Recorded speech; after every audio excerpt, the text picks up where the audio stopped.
আসসালামু আলাইকুম। আজকে আপনাদের সামনে একটি গুরুত্বপূর্ণ টপিক নিয়ে হাজির হয়েছি। এই টপিক থেকে একটা না একটা প্রশ্ন আসবেই, তাই স্কিপ করার কোনো সুযোগ নেই। অনেকে বুঝে না বুঝে পড়েন। আজকের এই ভিডিওটি দেখলে আশা করি এই টপিক নিয়ে কোনো ধরনের কোনো সমস্যা হবে না। অত্যন্ত সহজভাবে টপিকটি বোঝানোর চেষ্টা করব। বিভিন্ন ঘাটাঘাটির মাধ্যমে আমি এই ক্লাসটি সাজিয়েছি আজকে। তো শুরু করা যাক। ছন্দ বিশ্লেষণ। ছন্দ বিশ্লেষণ বুঝতে হলে আমাদের প্রথমে আগে অক্ষর সম্পর্কে ধারণা থাকতে হবে। এক নিঃশ্বাসে যতটুকু উচ্চারণ করা যায় তাই অক্ষর। তো আমরা উদাহরণের মাধ্যমে দেখি।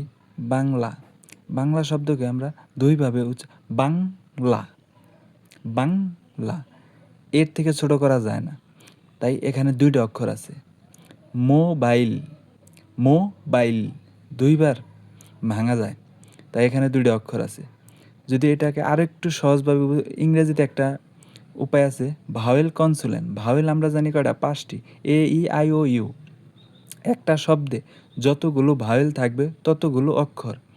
ওই শব্দে বাংলিশের মাধ্যমে সহজে, যেমন আমরা কি বাংলা বাংলিশ করলাম, মোবাইল বাংলিশ করলাম, তখন এই শব্দে দেখব যে কয়টা ভাওয়েল আছে। ভাওয়েল একটা থাকলে অক্ষর একটা, ভাওয়েল দুইটা থাকলে অক্ষর দুইটা, ভাওয়েল তিনটা থাকলে অক্ষর তিনটা। তো নিচে আর একটু সুন্দর করে দেখি। বিশ্ববিদ্যালয়, বিশ্ববিদ্যালয়, এখানে 5টা অক্ষর আছে। বিশ্ববিদ্যালয়কে আমরা বাংলিশে লিখছি, তাহলে এখানে আবার যদি আমরা বাংলায় ভেঙ্গে উচ্চারণ করি, বিদ্যালয়, এর থেকে ভেঙ্গা বা এর থেকে বড় করে উচ্চারণ করা যায় না, তাই এখানে 5টা অক্ষর আছে। জল একবার উচ্চারণ করতে হয়, তাই এটি একটা অক্ষর। রবীন্দ্রনাথ, রবীন্দ্রনাথ, 4টে অক্ষর আছে। Farmgate, Farmgate, Farmgate, 2টা অক্ষর আছে। কর্নেল, 2টা অক্ষর আছে। বাংলিশের মাধ্যমে দেখিয়েছি আপনাদের। উচ্চারণ কেমনে হয় সেটা আমি তো বলেই দিচ্ছি। ব্যতিক্রম, পর পর পাশাপাশি 2টা ভাওয়েল থাকলে একটি অক্ষর হবে। ব্যতিক্রম কি? পাশাপাশি যখন 2টা ভাওয়েল হবে তখন আমরা একটা ধরবো, সেখানে 2টা ধরবো না। কিন্তু প্রথমেই 2টা ভাওয়েল থাকলে 2টা অক্ষর হবে। যেমন ব নাই, 2টা অক্ষর। ভাই, এ এবং আই 2টা একসাথে আছে, তাই এখানে একটা অক্ষর। এইখানে, AI, এই খানে, এখানে 4টা অক্ষর। ওই যে বললাম প্রথমেই 2টা ভাওয়েল থাকলে 2টা অক্ষর হবে। শুরুর দিকে আছে তাই 2টাই ধরতে হবে। যদি লাস্টের দিকে থাকে, মাঝখানে থাকে, সেজন্য একটাই। কিন্তু মাঝখানে বা লাস্টে যেখানেই 2টা পর পর যদি থাকে তাহলে একটা ধরবো, কিন্তু শুরুর দিকে যদি থাকে তাহলে ধরবো 2টা। 2টার জন্য 2টা। অক্ষর 2 প্রকার, যথা মুক্তাক্ষর, বদ্যাক্ষর। আমার, আমার, আ, এটা অনেক দূর পর্যন্ত টেনে নিতে পারবেন। তার মানে কি? এটা মুক্ত। এটিকে উচ্চারণের সময় লম্বা করা যায়, তাই এটি মুক্তাক্ষর। মার, মার, এটা চাইলেও মার মার উচ্চারণ করতে পারবেন না। বদ্যাক্ষর মানে কি? এটি টেনে লম্বা করা যায় না, তাই এটি বদ্যাক্ষর। প্রকার, প্র টেনে লম্বা করা যাইতেছে, কিন্তু কার এটা লম্বা করতে পারতেছেন না। বাংলা একই, বাংলা, বাং এটা হলো বদ্যাক্ষর। লা, লাস্টের দিকে যত ইচ্ছা টানতে পারবেন, লা, তাই এটা মুক্তাক্ষর। অনেক, অ মুক্তাক্ষর। নেক টানতে পারবেন না, তাই এটা বদ্যাক্ষর। ছন্দ, ছন্দ হচ্ছে গতি, সৌন্দর্য, যাকে সহজভাবে বলা যায় পরিমিতি, একটি পরিবিন্যাস। ছন্দ আমরা কি 3 প্রকার পাই। ছন্দ আবার কবিতার প্রাণ। একটা কবিতায় যদি আমরা ছন্দই না পাই, সে কবিতা পড়ে কি মজা পাওয়া যাবে, বা কবিতা কি দেখতে ভালো দেখা যাবে? যাবে না। তাই ছন্দকে বলা হয় কবিতার প্রাণ। স্বরবৃত্ত ছন্দ, তান প্রদান, মাত্রাবৃত্ত বা ধ্বনি প্রদান ছন্দ, দলবৃত্ত, অক্ষরবৃত্ত বা শ্বাসাঘাত ছন্দ প্রদান। এই 3 প্রকার ছন্দ আমরা পাই।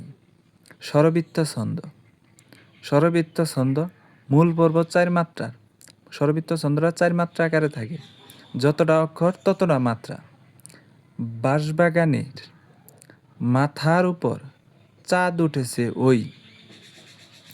দেখেন, ওই যে আমরা অক্ষর কিন্তু শিখাইছি এর আগে। বাঁশ যদি বাংলিশ করেন, বাঁশ বাগানের মাথার উপর চাঁদ উঠেছে ওই। বাঁশ 1 মাত্রা, বা গা নের 3 মাত্রা, 3 আর 1 4 মাত্রা। মাথার, মা থার, মা 1 থার 2, তাহলে 2 রইল। মাথার ও পর, ও পর 2 2 4। চাঁদ, চাঁদ, চাঁদরে ভাঙতেও পারতেছেন না, বাংলিশে লেখলে ওই 1 মাত্রাই। চাঁদ ও ঠেছে, উঠেছে, উঠেছে বা করে উচ্চারণ করি না কিন্তু করি, উঠেছে 3 ভাবে বাংলো, তাহলে 4 মাত্রা। তার মানে এইখানে হলো 4 মাত্রা, আর ওই এইখানে 2 মাত্রা, মানে কি অপূর্ণ। নোট: স্বরবৃত্ত ছন্দে প্রতি পঙ্ক্তির পর্ব সংখ্যা যে সবসময় 4 পর্বের হবে এমন কোনো কথা নেই। কখনো কখনো 2 বা 3 কিংবা পঙ্ক্তির পর্ব সংখ্যা অসমানও থাকতে পারে। বিশ্বজোড়া পাঠশালা মোর, সবার আমি ছাত্র। বিশ্ব 2 মাত্রা, জোড়া, জোড়া এইখানে 2 2 2 4 মাত্রা, 4 অক্ষর। পাঠশালা, পাঠশালা মোর, পাঠশালা এইখানে 3 আর মোর 1 4। সবার, সবার 2, আমি, আমি 2, তাহলে 4 মাত্রা। ছাত্র 2 মাত্রা। মাত্রাবৃত্ত বা ধ্বনি প্রধান ছন্দ মূল পর্ব 4 5 6 7 8 হতে পারে। পর্ব বলতে আমরা বুঝাইতেছি এই 1 পর্ব, এই 1 পর্ব, এই 1 পর্ব, এই 1 পর্ব, 4 পর্ব। ঠিক সেটাই বলতে চাইছে যে মূল পর্ব 4 5 6 7 8 মাত্রার হতে পারে। মুক্তাক্ষর মানে স্বরধ্বনি 1 মাত্রা। বদ্যাক্ষর ব্যঞ্জন ধ্বনি 2 মাত্রা। মানে কি মাত্রাবৃত্ত ছন্দে মুক্তাক্ষর 1 মাত্রার হয়ে থাকে, বদ্যাক্ষর 2 মাত্রার হয়ে থাকে। নিচে উদাহরণের মাধ্যমে বিষয়টি আরো স্পষ্ট করে দিচ্ছি। এইখানে তোর দাদির কবর, ডালিম গাছের তলে। এই খানে, এইখানে তোর, তোর একবার উচ্চারণ করা লাগতেছে। এইখানে তোর, বদ্যাক্ষর এটা 2 মাত্রা। দা, দীর, দীর একসাথে, তাই এটা বদ্যাক্ষর 2 মাত্রা। ক বর, বর এটুকু একসাথে উচ্চারণ হইতেছে, তাই এটা বদ্যাক্ষর। ডা লিম, লিম, ডা লিম, লিম এটুকু একসাথে উচ্চারণ হয়েছে। গা সের, সের এটুকু একসাথে উচ্চারিত হয়েছে। দেখেন গা সের, গা সে র এবার করে উচ্চারণ হয় না, এইভাবে উচ্চারণ করা যায় না। উচ্চারণ করতে হবে গা সের একসাথে। তলে, তলে, তলে আলাদা করে উচ্চারণ করা যায়। তো মাত্রা কত কত রেগুলার দেওয়াই আছে, 3 1 + 2 1 + দেওয়াই আছে, তাই কত 6 মাত্রা করে হবে। মূল পর্বে মাত্রাগুলা কত করে হয়? 6 মাত্রা। মানে এইগুলা পর্ব, কিন্তু পর্বের ভিতরে যে মাত্রাগুলা এগুলা দেখেন, এনে আছে 6 মাত্রা, এনে আছে 6 মাত্রা, এনে আছে 6 মাত্রা, আর এইখানে আছে 2 মাত্রা। ভাওয়েলের, ভাওয়েল মানে মুক্তাক্ষর, আর মুক্তাক্ষর চিহ্ন এই যে আমরা এই যে দেখাইছি। আর কনসোনেন্ট বা বদ্যাক্ষর, বদ্যাক্ষর চিহ্ন হচ্ছে এইভাবে।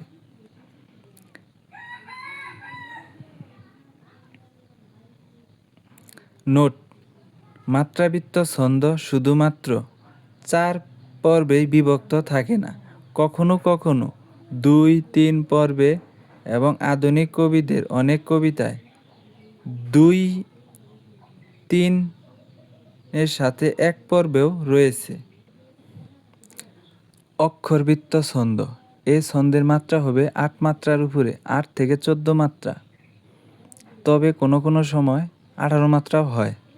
মুক্তাক্ষর স্বরধ্বনি 1 মাত্রায়, বদ্যাক্ষর ব্যঞ্জনধ্বনি 1 মাত্রা, শব্দের শেষে 2 মাত্রা।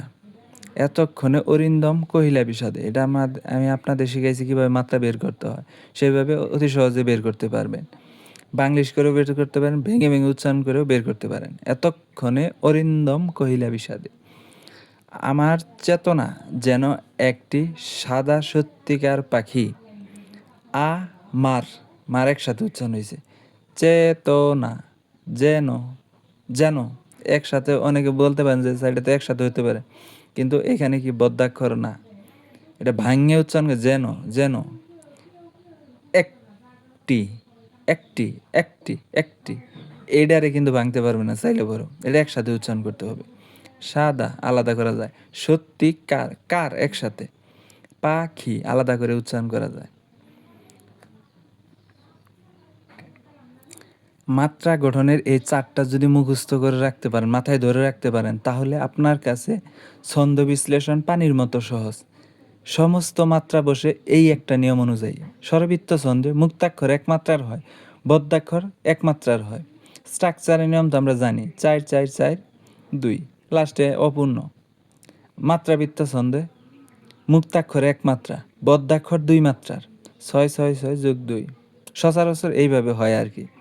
অক্ষরবৃত্ত ছন্দ মুক্তাক্ষর 1 মাত্রা, কিন্তু বদ্যাক্ষরের ক্ষেত্রে পরিবর্তন হয়, এইটা আপনাদের খেয়াল রাখতে হবে। শুরুতে বদ্যাক্ষর যদি শুরুতে হয় তাহলে 1 মাত্রার, মাঝে বসলে 1 মাত্রা, শেষে বসলে 2 মাত্রা, এককভাবে থাকলেও আবার 2 মাত্রার।